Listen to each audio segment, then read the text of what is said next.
Vous me permettrez de commencer par une prière. Au nom du Père et du Fils et du Saint-Esprit. Amen.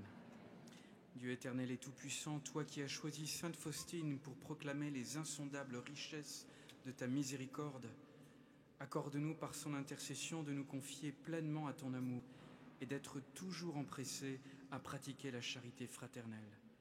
Par Jésus le Christ, notre Seigneur. Amen. Merci à vous. Mes amis, je vous l'ai dit, c'est une vraie joie de retrouver ce soir dans cette magnifique église Saint-Sulpice en la fête de Sainte Faustine Kowalska, une humble religieuse polonaise que l'église nous donne comme apôtre de la miséricorde. Ce n'est pas anodin. Cette année, je vous l'ai dit au début de l'Eucharistie, vous le savez, un triple anniversaire rend notre rencontre encore plus significative. Il y a 25 ans, le 30 avril 2000, Saint Jean-Paul II canonisait Sœur Faustine, la qualifiant, vous vous rappelez, de don de Dieu pour l'humanité. Don de Dieu pour l'humanité. Saint Jean-Paul II instituait officiellement le dimanche de la miséricorde divine, célébré chaque année le deuxième dimanche de Pâques. Nous célébrons aussi le centenaire de son entrée dans la congrégation des Sœurs de Notre-Dame de la Miséricorde, le 1er août 1925. Et puis enfin, nous nous rappelons inexorablement cette parole reçue du Christ. L'humanité ne trouvera pas la paix tant qu'elle ne se tournera pas vers ma miséricorde. Toutes les citations que je vais faire ce soir de Sœur Faustine sont tirées de son journal. J'espère que vous en avez tous un exemplaire chez vous, à côté de la Bible, à côté du catéchisme. Voilà, notre rencontre s'inscrit dans cet héritage. Et pendant une trentaine de minutes, je vous propose de découvrir ou de redécouvrir cette figure lumineuse, qui elle était, le message qu'elle a reçu. Pourquoi l'enseignement de Sœur Faustine est si actuel? Pourquoi certains demandent aujourd'hui que Sainte Faustine soit proclamée docteur de l'Église? Nous prendrons ensuite un temps pour vos questions, si vous le souhaitez, ou vos réactions. Je suis bien certain que parmi vous, il y a des puits de science bien plus légitimes que moi pour parler de Sainte Faustine. Je suis certain que parmi vous, il y a des baptisés qui se sont laissés toucher bien mieux que moi par le message de cette religieuse et qui sauraient toucher les cœurs bien mieux que je vais essayer de le faire ce soir. Merci de votre patience, votre bienveillance, votre prière. Permettez-moi de me présenter rapidement. Je suis le Père Olivier Scache. Je suis vice-recteur à la cathédrale Notre-Dame de Paris, en charge de l'accueil des fidèles. Peut-être avez-vous compris pourquoi cette messe était si belle pour moi ce soir. Je n'avais pas 15 millions de visiteurs qui tournaient autour de moi pendant que nous étions en train de prier et de chanter des chants magnifiques. Cette année, nous attendons plus de 15 millions de visiteurs qui viennent chercher eux aussi la miséricorde à Notre-Dame. Avec notre archevêque et une équipe incroyable de salariés et 350 bénévoles, nous voudrions faire en sorte que chacun se sente assez libre en entrant à Notre-Dame pour se laisser approcher par Dieu, comme nous le faisons à chaque fois que nous rentrons dans cette église formidable. Nous voudrions aider celui qui entre comme un touriste, comme Paul Claudel un soir de Noël, à ressortir un peu pèlerin, comme Claudel, après avoir croisé le sourire de la Vierge Marie. C'est une mission aussi belle que difficile. Mais si je suis là ce soir, c'est parce que Violetta m'a invité. Elle vous l'a dit tout à l'heure, nous nous connaissons depuis plus de 10 ans maintenant. Alors, lorsque nous avons travaillé ensemble à faire découvrir à l'Église de France et aux pèlerins des JMJ de Cracovie la magnifique image du Christ miséricordieux. Jésus, femme Tobier, Jésus, j'ai confiance en toi. Ce travail porte encore du fruit dans mon cœur aujourd'hui et dans nombre de pèlerins qui m'en témoignent. C'est assez simple, sans parler ni prendre un traître mot de polonais, je suis tombé amoureux de la Pologne et de ses saints. Le Père Jerzy Popiełuszko, Saint Jean-Paul II, Saint Maximilien Kolbe, Saint Casimir, Saint Stanislas, le cardinal Winczycki et naturellement Sainte Faustine. Je pourrais continuer la liste. Vous imaginez mon émotion en foulant cette terre bénie il y a quelques années, en priant sur la tombe de Sœur Faustine. Et sans me transformer en agence de voyage, je le dis, Cracovie est à moins de 2h30 d'avion, parfois pour 40 €. Zakopane, Katowice, Częstochowa, tout est proche. Une destination idéale pour un pèlerinage, ou même pour vos prochaines vacances en famille ou entre amis. Mais revenons à l'essentiel. Vous connaissez déjà tous sans doute la vie de Sainte Faustine. Je vais donc faire simple et court, comme mon homélie. Faustine Kowalska, de son nom de baptême Elena, est née le 25 août 1905 dans un petit village de Pologne centrale, Głogowiec. Ne me demandez pas comment ça s'écrit, ça ne se prononce pas pareil. Sa famille est pauvre, son père est charpentier, sa mère élève 10 enfants. Leur vraie richesse, c'est la foi. Et il est grandi dans un climat de prière, habitué au travail dur, à une vie simple. Dès l'âge de 7 ans, elle sent l'appel intérieur à se consacrer à Dieu. Mais ses parents, incapables de payer la dot nécessaire, s'y opposent. Alors après quelques années d'école seulement, Faustine travaille comme domestique pour aider sa famille. L'appel, lui, ne faiblit pas. Et un soir d'été 1924, à 19 ans, lors d'un bal à Łódź, elle vit une expérience qui bouleverse sa vie. Au milieu de la fête, elle voit Jésus souffrant, couvert de plaies, qui lui dit « Combien de temps vais-je te supporter encore ? Combien de temps ?» Faustine quitte aussitôt la salle, se rend dans une église et reçoit intérieurement l'ordre de partir à Varsovie pour entrer au couvent. En toute hâte, comme la Vierge Marie après l'Annonciation, elle part, avec pour seul bagage une confiance totale en la Providence. Après plusieurs refus, elle est accueillie par la congrégation des Sœurs de Notre-Dame de la Miséricorde, dédiée à l'accueil et à la réinsertion de jeunes filles en difficulté. Elena y devient Sœur Maria Faustina. Sa vie religieuse se déroule dans l'ombre, cuisinière, jardinière, portière. Derrière ces tâches simples, une vie intérieure d'une intensité exceptionnelle. En 1931, à Paux, Jésus lui apparaît, vêtu de blanc, la main droite levée en bénédiction, la gauche posée sur son cœur d'où jaillissent 2 grands rayons, l'un rouge et l'autre pâle. Jésus lui demande de faire peindre cette image avec l'inscription « Jésus, j'ai confiance en toi, Jésus ufam tobie ». Il explique que le rayon pâle représente l'eau du baptême et le rayon rouge, le sang de l'Eucharistie, et que cette image sera un canal de grâce pour ceux qui l'honoreront. Un canal de grâce. Quand on pense que certains cherchent encore où trouver la grâce, mettez-vous à genoux devant cette icône.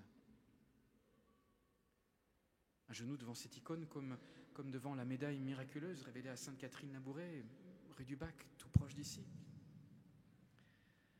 Sur ordre de ses confesseurs, Faustine note dans un cahier ses expériences, ses dialogues avec Jésus, ses épreuves, ses joies.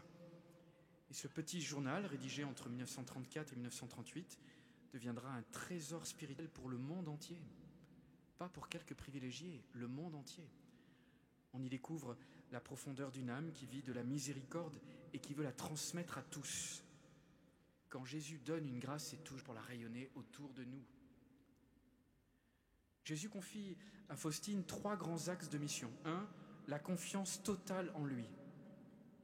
Plus grande est la misère, plus grand droit elle a à ma misère, à ma miséricorde. La miséricorde n'est pas pour les parfaits, mais pour les blessés, les pécheurs, les découragés, des gens comme vous et moi. La confiance consiste à tout remettre à Jésus, sa vie, ses péchés, ses blessures, et croire que le Christ peut tout transformer. Tout. Il a même fait de moi un prêtre. 2, la pratique concrète de la miséricorde.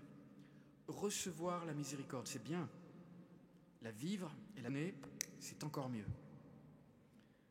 Je demande à mes disciples des actes de miséricorde qui doivent découler de l'amour envers moi. Cela passe par la parole qui console, le geste qui relève, le pardon accordé, la prière pour celui qui souffre, comme pour celui qui fait souffrir ou qui s'égare. Des gestes simples. 3, diffuser le culte de la miséricorde divine à travers 4 pratiques précises. L'image du Christ miséricordieux, promesse de grâce pour ceux qui la vénèrent avec confiance. La fête du dimanche de la miséricorde, instituée par Saint Jean-Paul II, le 2e dimanche de Pâques, et annoncée à Faustine dès 1931. Le chapelet de la miséricorde, donné en 1935 pour implorer la miséricorde sur le monde entier, et spécialement pour les mourants. Et puis l'heure de la miséricorde. Chaque jour à 15h, en mémoire de l'heure de la mort de Jésus, un moment privilégié pour demander des grâces. En 1938, minée par la tuberculose, Faustine meurt à seulement 33 ans, l'âge du Christ en croix. Du Christ donnant sa vie pour nous donner la vie. Faustine, je vous l'ai dit, laisse 600 pages de notes, une image, un chapelet et une promesse. Que la miséricorde de Dieu embrasera le monde entier. On a entendu ça dans l'Évangile il y a assez peu de temps, comme je veux que ce feu soit déjà allumé sur la terre. Mes amis, vous comprenez bien que rien ne laissait prévoir qu'un jour, un enfant de Pologne devenu pape, Saint Jean-Paul II, canoniserait cette jeune religieuse et offrirait ce message comme lumière et espérance pour le nouveau millénaire. Et pourtant, le message que Jésus a confié à Sainte Faustine n'est pas une nouveauté doctrinale ou une dévotion de plus à ajouter à la liste des pratiques pieuses. C'est pour notre temps une actualisation du cœur même de l'Évangile, le kérygme, c'est-à-dire la proclamation que Jésus est mort et ressuscité pour nous sauver, et que son cœur est ouvert à tous, sans exception. Tous. Dès les premières pages du petit journal, Jésus se présente à Faustine comme celui qui vient chercher le pécheur là où il est, pour le juger et pour le relever. Ce qu'il lui dit rejoint toute la Sainte Écriture. Dans l'Ancien Testament, Dieu se révèle par exemple à Moïse comme tendre et miséricordieux, lent à la colère et plein d'amour. Dans le Nouveau Testament, Jésus incarne cette miséricorde. Rappelez-vous, il guérit, il pardonne, il mange avec les pécheurs. Il relève la femme adultère. Moi non plus, je ne te condamne pas. Va. Et sur la croix, son cœur transpercé devient la source des sacrements, de l'eau et du sang qui jaillissent pour nous. C'est l'image transmise à Faustine.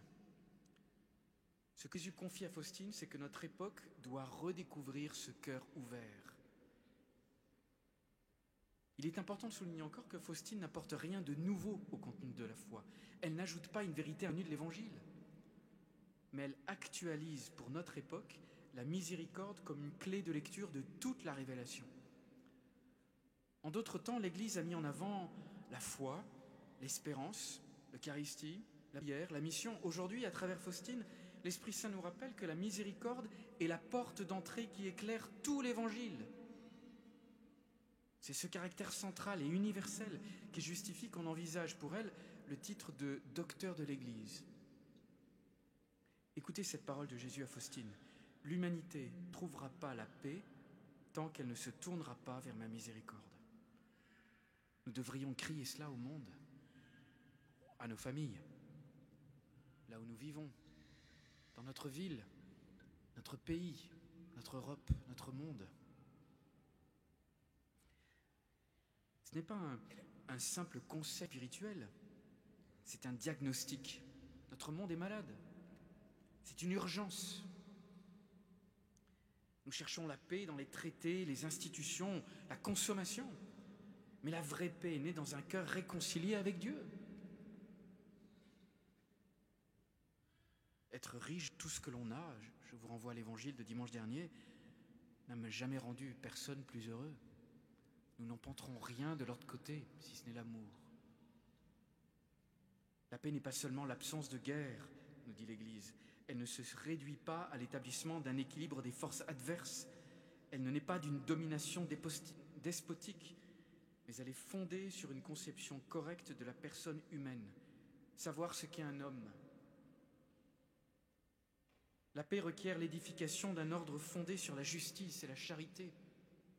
Comment vivez-vous là où vous vivez? Quelle est la place de la justice et de la charité? Je viens de vous citer le catéchisme. Si tu veux la paix, travaille pour la justice, nous disait Saint Paul VI. Si tu veux la paix, travaille pour la justice. Nous entendons plutôt, si tu veux la paix, prépare la guerre. Eh bien non, œuvre pour la justice. Il n'y aura pas de paix sans justice, pas de justice sans vérité, pas de vérité sans amour, pas d'amour sans pardon. Plus loin, dans le petit journal de Faustine, Jésus dit « Les âmes périssent malgré ma douloureuse passion. Il a souffert chacun de nous. Je leur offre la dernière planche de salut. Le recours à ma miséricorde. » Un peu comme Moïse nous appelait à lever les yeux vers le serpent dressé sur le taureau, le Christ est monté sur la croix pour que nous n'ayons qu'à lever les yeux vers lui et accueillir son pardon.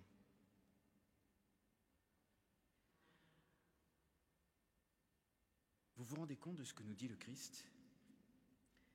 Même après tout ce qu'il a accompli sur la croix, nous pouvons passer à côté du salut.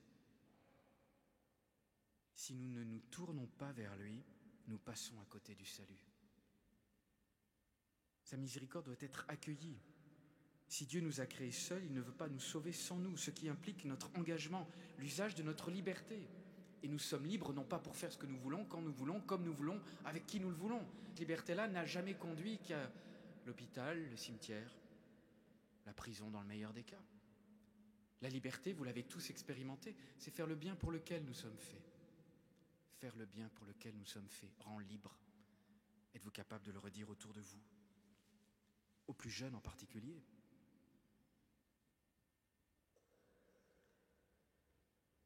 Jean-Paul II l'a exprimé lors des JMJ de Paris en 97, au soir de la Saint-Barthélemy. Vous vous rendez compte ? À Paris même, là où nous avons trucidé nos frères protestants. Il a dit « Reconnaître les fléchissements d'hier est un acte de loyauté. Je suis pécheur. Un acte de courage qui nous aide à renforcer notre foi. Je suis convaincu, nous disait Jean-Paul II, que seul le pardon offert et reçu conduit progressivement à un dialogue fécond, qui scelle alors une réconciliation pleinement chrétienne. Accueillir la miséricorde, c'est précisément cela, se tenir dans la vérité, reconnaître ses fautes, demander et offrir le pardon pour avancer ensemble vers la réconciliation. Je crois que je dois passer une soirée entière à insister sur ce point-là avec tous les jeunes qui se préparent au mariage. C'est le nerf de la guerre, la parole et le pardon. Gardez en tête cette parole bouleversante de Jésus à Faustine. Je t'envoie vers toute l'humanité avec ma miséricorde. Je ne veux pas punir l'humanité endolorie, mais la guérir en l'étreignant sur mon cœur miséricordieux. C'est magnifique, hein ? C'est le paragraphe 1588. Le projet du Christ, non pas punir, mais guérir, non pas écraser, mais relever. Ce feu dont parle Jésus dans l'Évangile, je suis venu apporter un feu sur la terre, n'est pas celui de la destruction, mais celui de la présence de Dieu qui purifie, qui éclaire et qui réchauffe. C'est le feu du buisson ardent, de la colonne de feu d'Israël, des langues de feu de la Pentecôte. Ce feu consume tout ce qui n'est pas amour et qui empêche d'aimer, de donner, de pardonner. Ce feu purifie l'âme. Quel feu sommes-nous en train de préparer ? Celui de la vengeance ? De la guerre. Puis dans l'Évangile, Jésus parle d'un baptême qu'il doit recevoir, immersion dans la passion et la mort. Par ce baptême de sang, Jésus plonge notre humanité blessée dans l'océan de sa miséricorde. Il ne lui donne pas un petit peu de miséricorde, non, il plonge l'humanité dans l'océan de sa miséricorde. C'est là que feu et miséricorde se rejoignent. Pourquoi est-ce si urgent aujourd'hui ? Parce que notre monde porte des blessures profondes, peur de l'avenir, division de notre civilisation, des États entre eux, jusque dans les familles, parfois même dans l'Église, fractures sociales, psychologiques, spirituelles, culturelles. Vous avez vu l'état de notre Parlement ? Vous avez vu l'état de la plupart de nos municipalités en France ? Comment allons-nous répondre à tout cela ?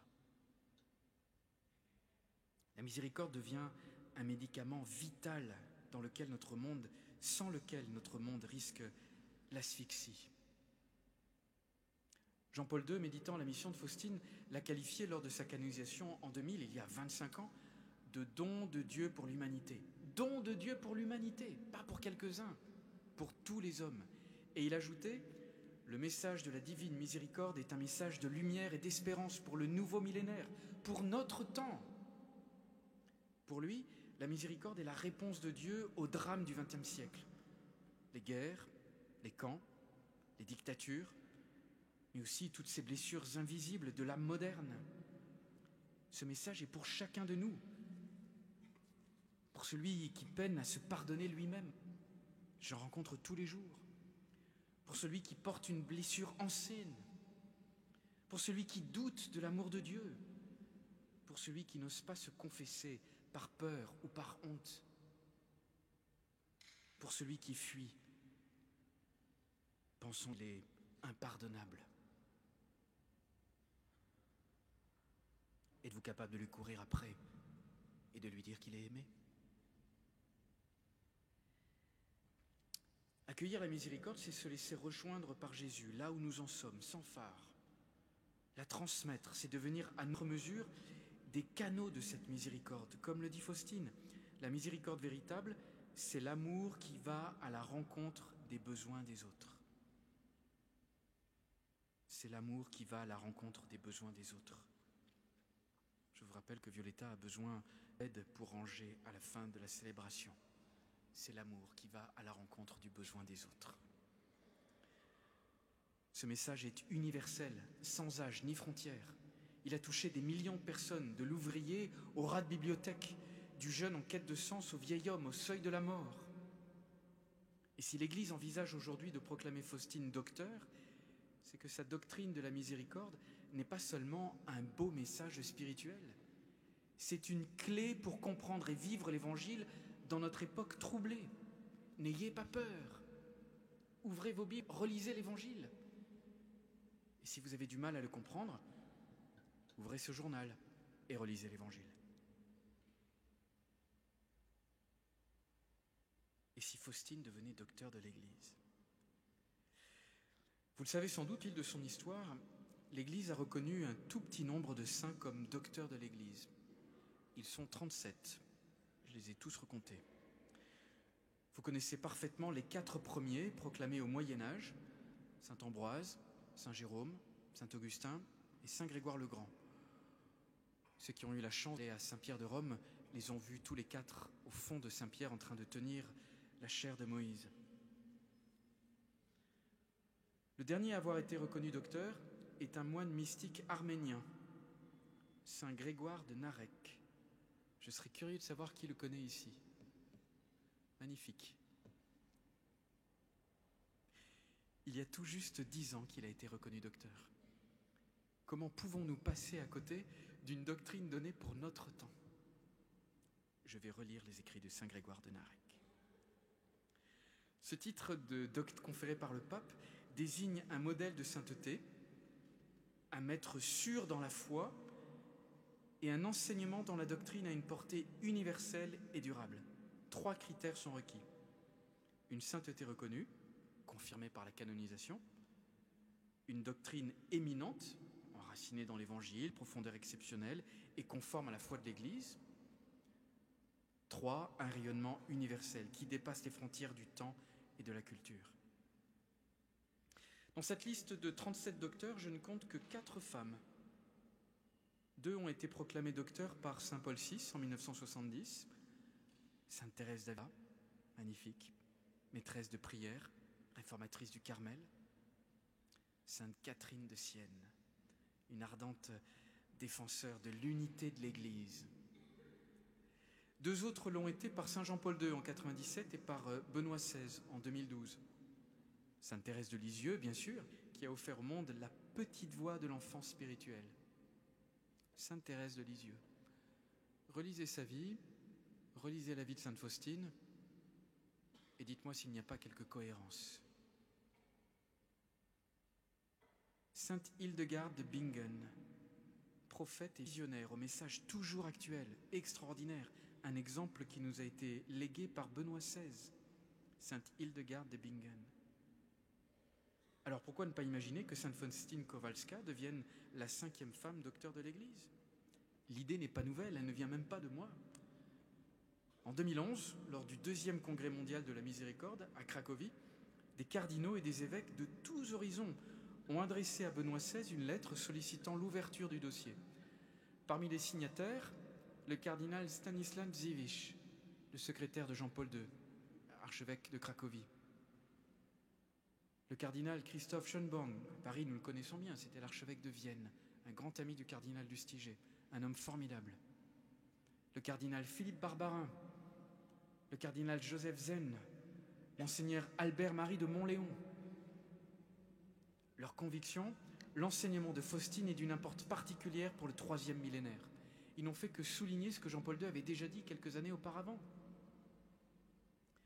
Plus récemment, le 5 octobre 2023, la congrégation des Sœurs de Notre-Dame de la Miséricorde, la famille religieuse de Sainte Faustine, a renouvelé la demande au Saint-Siège. Dans une lettre signée par leur supérieure générale, Sœur Myriam, on peut lire « Rien n'est plus nécessaire à l'homme contemporain que la miséricorde de Dieu, dont le mystère a été approché et révélé par la mission de Sainte Faustine. » Vous vous rendez compte l'audace de cette supérieure générale? Écrire au pape pour lui dire que rien n'est plus nécessaire à l'homme aujourd'hui que la miséricorde de Dieu, dont le mystère a été approché et révélé par la mission de Sainte Faustine. Cette démarche, appuyée par des signatures d'évêques et de fidèles à travers le monde entier, jusqu'à la Tunisie, repose sur 3 constats. Une sainteté reconnue, canonisée en 2000 par Jean-Paul II, qui l'a qualifiée de don de Dieu pour toute l'humanité. Une doctrine éminente. Son petit journal, bien plus qu'un recueil des dévotions, je vous l'ai dit, est un véritable traité spirituel sur la miséricorde, simple. Un traité spirituel sur la confiance, l'amour de Dieu, intégrant contemplation, sacrement, mission, charité. Et puis enfin, un rayonnement universel. L'image du Christ miséricordieux, la fête du dimanche de la miséricorde, le chapelet et l'heure de la miséricorde sont connus et pratiqués sur tous les continents. Ne trouvez-vous pas que le parallèle avec la vie et le rayonnement de Sainte Thérèse de Lisieux saute aux yeux? Une jeune religieuse à la vie cachée, mais dont le message simple et profond touche toute l'humanité. Proclamer Faustine docteur de l'Église ne serait pas une distinction honorifique, mais un geste prophétique. L'Église dirait au monde, à notre monde, pour notre époque blessée, Dieu a confié à son Église la lumière et l'espérance de la miséricorde. Ce titre de docteur placerait l'enseignement de Faustine au rang des grands maîtres spirituels, lui donnant une autorité particulière pour la formation des prêtres, des catéchistes, des fidèles, et inviterait à redécouvrir le petit journal comme une source sûre pour nourrir la vie spirituelle et pastorale. De grâce, n'attendez pas que tout cela advienne pour ouvrir et lire, vivre de ce petit journal, sans oublier la Bible. Écoutez-le. Celui-ci est mon fils bien-aimé, écoutez-le. Faites tout ce qu'il vous dira. Dans un monde souvent marqué par la dureté, la suspicion et la rancune, un tel geste, un tel message affirmerait que le pardon et la réconciliation ne sont pas de simples valeurs humaines, mais le cœur même de la foi chrétienne. Vous savez que c'est souvent cela qui frappe le plus ceux qui ne partagent pas notre foi. La conscience des chrétiens d'être pardonnés et appelés à pardonner. Non pas des saints, des pécheurs pardonnés. Tout à l'heure, au début de la messe, nous avons demandé pardon. Nous nous sommes reconnus pécheurs et nous avons chanté la gloire de Dieu comme des pécheurs pardonnés. C'est ce qui surprend le plus ceux qui ne partagent pas notre foi.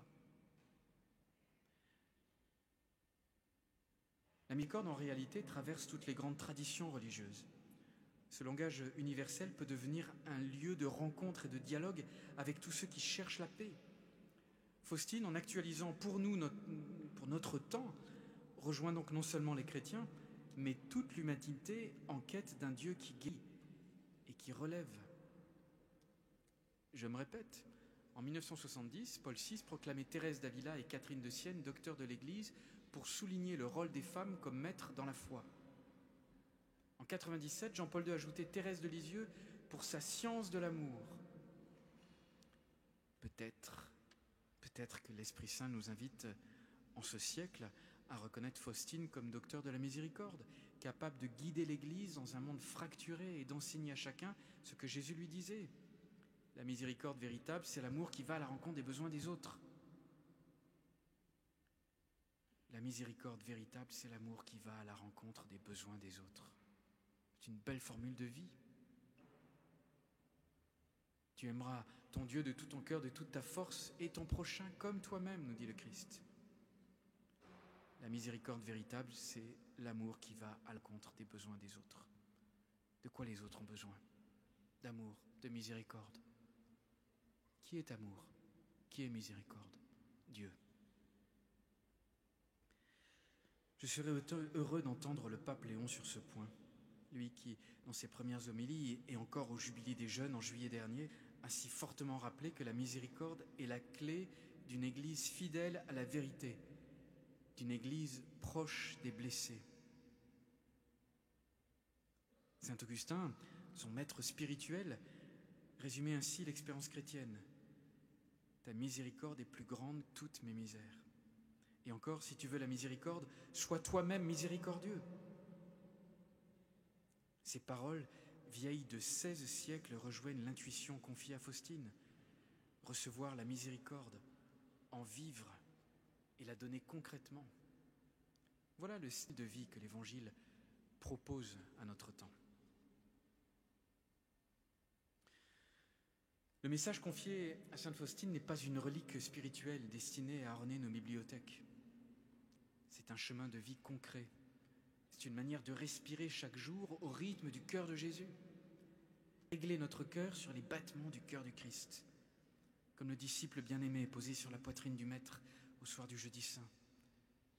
C'est entrer dans une intimité qui donne la paix, qui transmet la vie. Nous faisons cette expérience quand nous adorons le Christ dans l'Eucharistie. Comme l'enfant qui s'endort au rythme régulier du cœur de sa mère, eh bien nous apprenons peu à peu à reconnaître dans chaque battement de cœur la fidélité de Dieu. Alors nos cœurs dispersés ou inquiets s'accordent au tempo de la miséricorde. Recevoir l'amour infini qui nous rejoint dans notre pauvreté, puis le laisser circuler par nos paroles, nos gestes et nos choix. Là se joue l'essentiel, non pas seulement parler de la miséricorde, mais vivre d'elle jusqu'à devenir à notre tour des cœurs battants au milieu du monde pour rappeler que l'amour de Dieu n'a pas de fin.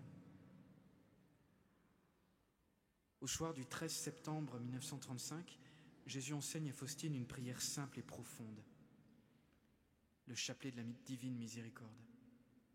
Il se récite avec un chapelet ordinaire, offrant à Dieu le Père le corps et le sang, l'âme et la divinité de son Fils bien-aimé, en réparation de nos péchés et de ceux du monde entier. Ce chapelet est une école d'intercession. Il élargit notre cœur aux dimensions de l'humanité tout entière. Jésus promet, par la récitation de ce chapelet, j'accorderai des grâces à toute âme qui le dira. Mais qu'attendons-nous ? Le prier chaque jour, seul ou en famille, c'est déposer les blessures du monde dans les mains transpercées du Christ. Oh mon Père, je n'ai pas le temps. Pas le temps pour un chapelet ? Une dizaine peut-être ? Pour déposer les blessures du monde dans les mains transpercées du Christ. Qu'as-tu à faire de mieux que cela ? Mais attention, nous ne pourrons jamais donner que ce que nous recevons. Alors il nous faut nous aussi recevoir le pardon. Se confesser régulièrement, c'est accepter de se laisser purifier et repartir à neuf, le cœur libre et léger, grandir en sainteté un peu plus chaque fois. Ce sacrement sert à cela, à grandir en sainteté. Je suis prêtre, ni plus ni moins pécheur que vous, et je me confesse tous les mois, parce que je suis pécheur. Colérique, impatient, orgueilleux, prêtre. Alors ne privons pas Dieu de la joie de nous pardonner. Ce n'est pas le péché qui est au centre du sacrement de réconciliation, mais la miséricorde de Dieu, infiniment plus grande que toutes nos fautes. Elle se reçoit dans des gestes concrets, et le plus grand d'entre eux est ce sacrement de la réconciliation. Là, Jésus nous relève comme il a relevé la femme adultère et nous rend notre dignité. Faustine rapporte cette parole dans le journal. Quand tu t'approches de la Sainte Confession, sache que c'est moi-même qui t'attends dans le confessionnal. Je n'entends pas le Christ, je ne sais pas où le trouver.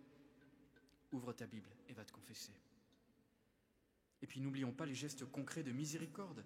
Jésus dit à Faustine, je demande de toi des œuvres de miséricorde par l'action, la parole et la prière. C'était tout le thème du jubilé de la miséricorde et des JMJ à Cracovie. Par l'action, en secourant concrètement ceux qui sont dans le besoin, à commencer par nos proches. Et puis ceux qui sont juste après, et encore après. N'allez pas chercher très loin. Un coup de fil à une personne isolée, une visite à un malade, un service rendu sans attendre de retour. Pour les plus jeunes d'entre vous, cela fonctionne aussi avec papa et maman. La parole, en choisissant de bénir plutôt que de maudire, de défendre plutôt que de condamner, d'encourager plutôt que de décourager. Par la prière, en portant dans notre cœur les intentions de ceux que nous rencontrons, même de ceux qui nous blessent. Priez pour vos ennemis. Priez pour ceux que nous aimons et ceux que nous avons du mal à aimer. Priez pour ceux qui souffrent dans leur cœur, dans leur corps, dans leur âme. Priez pour ceux qui font souffrir et ceux qui prennent soin des autres. Vivre de la miséricorde, c'est apprendre à pardonner, pardonner et recommencer à pardonner. 70 fois, 7 fois, chaque jour. Vivre de la miséricorde, c'est apprendre à pardonner et à demander pardon. Aimer dans le don et le pardon. La vie est là. Jésus promet encore, les hommes qui propageront la dévotion à ma miséricorde, je les défendrai moi-même à l'heure de la mort. Heureuse femme qu'est Violetta. Être messager de la miséricorde, ce n'est pas faire du prosélytisme, mais semer la bonté, la paix et la réconciliation autour de nous. Vous savez, un jour, tout homme rencontrera ce Dieu Père que nous ignorons si souvent ici-bas. Et pour beaucoup, ce sera l'immense regret de ne pas l'avoir connu plus tôt. Pour nous, celui de ne pas l'avoir annoncé plus tôt autour de nous, à nos proches, à tous ceux vers qui Dieu nous envoie chaque jour. Il y aura des râleurs au paradis. Saint Augustin affirmait « Rien ne ressemble autant à Dieu que l'homme qui pardonne ». Pardonner, ce n'est pas minimiser la blessure, ce n'est pas dire « c'est pas grave mon chéri, on oublie ». Non, il n'y a rien de chrétien là-dedans. Pardonner, c'est dire à l'autre en vérité « je ne veux pas que le mal que tu m'as fait vienne limiter l'amour que j'ai pour toi ». Pardonner, c'est faire triompher l'amour, c'est aimer comme le Christ nous a aimés, en se donnant pour chacun de nous.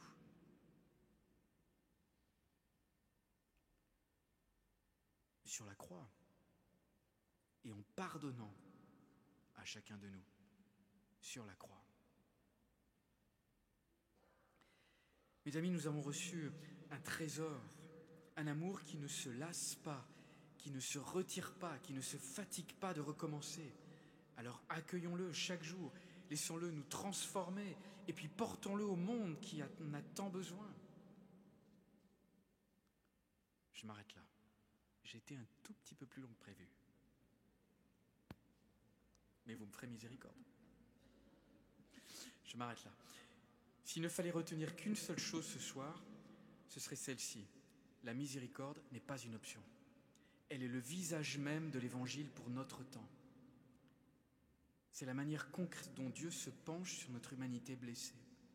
C'est le langage universel par lequel il veut rejoindre chaque cœur, chacun de nous. Sainte Faustine nous rappelle que ce visage de la miséricorde, c'est celui de Jésus, tourné vers nous avec tendresse et vérité.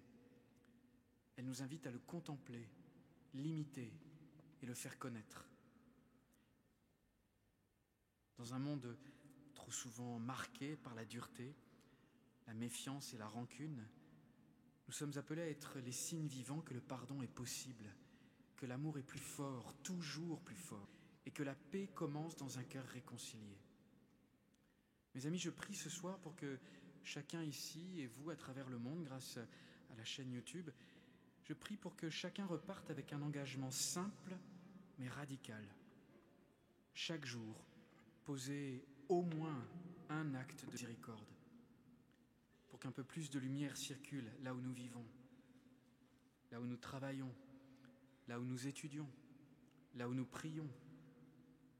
Et dans les moments de doute ou de faiblesse, eh bien, revenons à cette prière qui a porté Sainte Faustine et qui peut porter chacune de nos vies.